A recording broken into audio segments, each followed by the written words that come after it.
At this point in time, there are 20 Yakuza / Like a Dragon games that have been released, with the 21st game already setting sail to arrive next year. And when you have a franchise that becomes this expansive, you will likely want to categorize it somehow. Normally, separating the games into mainlines and spin-offs tends to do the trick, but with the Gaiden games technically being spin-offs, but also being integral to the mainline canon, you might start going down a different train of thought instead.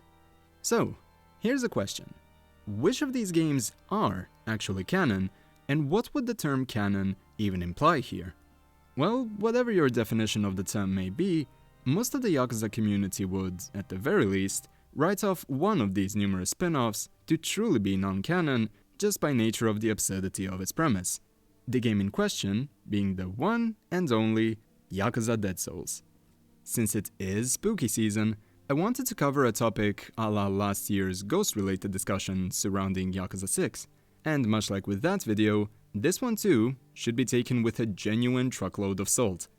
This isn't going to be a doctor's dissertation on why the zombie apocalypse that nearly erased Kamurocho was supposedly integral to the events between Yakuza for Faith and Yakuza Yume, but rather consider this a compilation of the strange nods to Dead Souls that were present from 2012 onwards, as frankly, there's quite a few of them and they raise a number of questions by nature of their inclusion.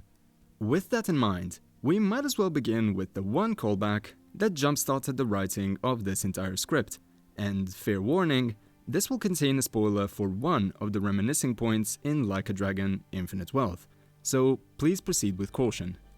In Kamurocho, you can approach a promo poster for a zombie movie, which will lead Kiryu to recall a dream he had that played out much like the story of Dead Souls. He even jokes about the absurdity of such events being the outcome of an alternate timeline of sorts, before moving on with his day. The whole idea of implementing Easter eggs in such a way is genius, as it allowed RGG to have a callback to nearly every single spin-off from the Yakuza series, the only exceptions being the Kurohyou games and Lost Paradise. Because of that, this would normally be the point where all further discussions on questionable canonicity would end. Kiryu does a nice nod to the game's events that only he would understand and leaves it at that. But then, when you look back on everything else we've seen in the games, things get a little bit more interesting. The related Easter eggs technically started back when Kurohyou 2 had an arcade minigame where Tatsuya could shoot zombies in rapid succession. Keeping in mind that Kurohyou 2 was released less than a year after Dead Souls in Japan, and a week after the zombie game would receive its lukewarm reception in the West. Then, if you'll recall from Leon's Iceberg video, which you should definitely check out if you haven't already, you could find Gary's bootcamp from Dead Souls, for whatever reason, still being present in the version of Kamurocho from Yakuza 5, despite the fact that Yakuza 5 technically ran on a newer engine than the one that gave us every game between Kenzan and Dead Souls. Still, all of this could just be chalked up to either a tiny oversight or a deliberate nod to the game for hardcore fans. Moving on to Yakuza Kiwami, if you've progressed far enough with the Majima Everywhere system, you'll see our beloved Mad Dog get his entire family to play a practical joke on you, by having Kiryu believe the entire city was genuinely overrun by zombies, and all of this is further embellished by a certain OST from Dead Souls making its grand return. By this point in the series' history, Yakuza 0 had already made its mark on the West and started the franchise's first rise in popularity there, which was likely one of the many reasons for Kiwami being made in the first place. You'd want Western fans to hopefully play all the other games as well, right? So a remake of the first game made sense. But while the Japanese audience would likely adore the addition of this particular homage to Dead Souls, the reaction to it in the West was bound to be different, seeing as a number of people to this day blame Dead Souls for almost killing off the series on their market.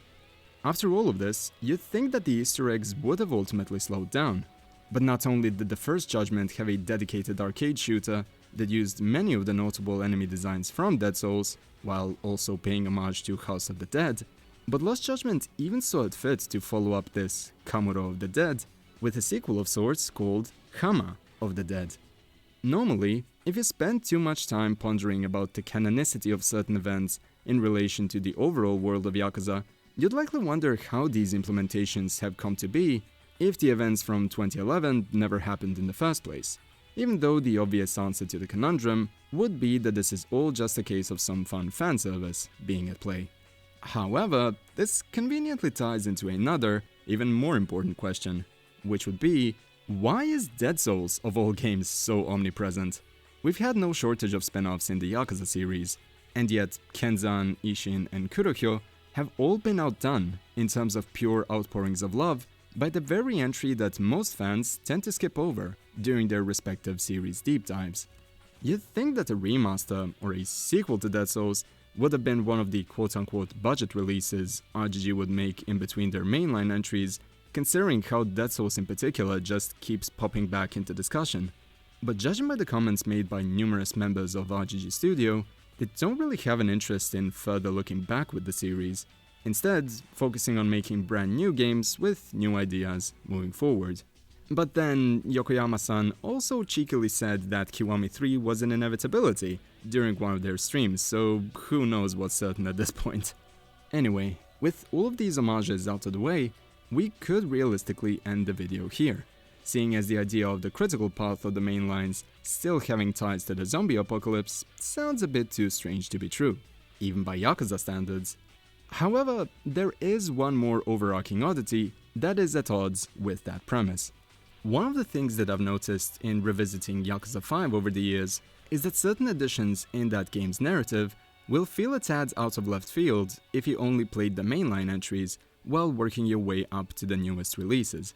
For example, you know how there's this whole mystery over who the 7th chairman of the Omi Alliance was, and how the last chairman we knew of was the 5th one, i.e. Jin Goda from Yakuza 2?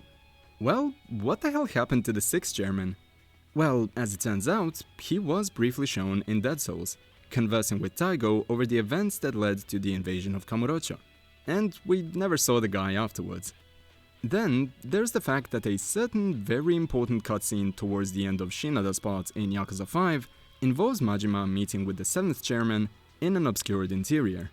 And again, if you played Dead Souls, you'll know that this is actually the Majima family office that was prominently featured in part 2 of the narrative, an office that was only explicitly shown in Dead Souls and Yakuza 5.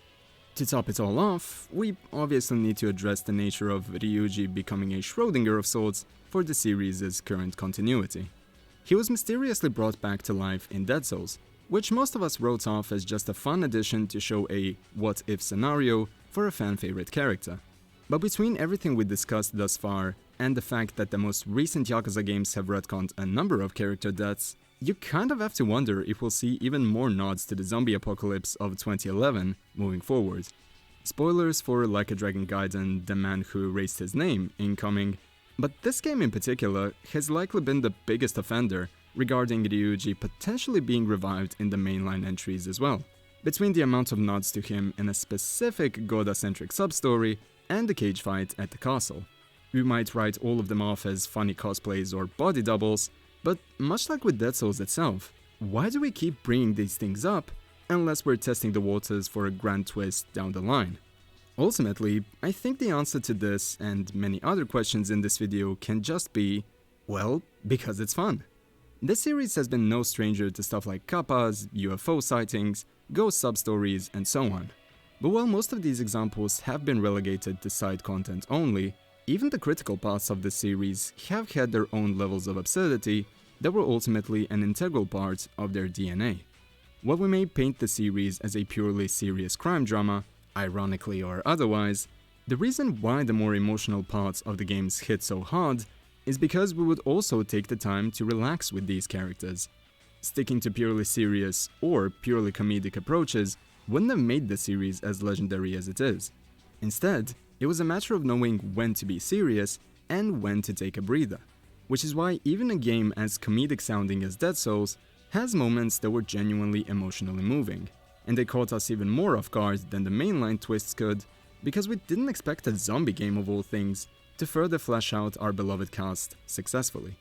I even expect a similar turn of events to take place upon Majima Gaiden's release, one that will hopefully lead to a bit less vitriol towards the game from the vocal portion of the fanbase still condemning the mere premise of a pirate entry. To go back to the game of the hour though, I feel that the way RGG is handling the multitude of ideas that spurred from Dead Souls, and the way they called back to them in subsequent releases was likely the best combination of giving hardcore fans a nice laugh, while not angering the part of the community that is still sour over that game's messy history and aftermath in the West. Could Dead Souls ever truly be considered canon? If you really want to go full tinfoil hat with that statement, between how Kamurocho is shown to be fully rebuilt at the very end, and with how this city seems to recover from any major explosion in record time, cough cough, Millennium Tower, such a conclusion wouldn't be completely inconceivable, though reaching that point would partially take away from the charm that game's events and resolution carry. Plus, I'd argue that the reaction this would result in would likely be more trouble than it's worth, even if the announcement of Dead Souls' canonicity was part of an April Fool's stream. The mystery and uncertainty behind these homages is part of the fun, so whether you ironically or unironically consider this game to be canon in some capacity is completely up to you. As for me, it's allowed me to talk about a strange game in a series that I love in a way I haven't done before, so I'm happy with either outcome. Anyway, that'll be it for this particularly bizarre discussion piece. Let me know what you think about all the callbacks to Dead Souls in the comments, and feel free to suggest any other topics you'd like to see covered on the channel down the line. So, until next time, take care of yourselves, and have a great day.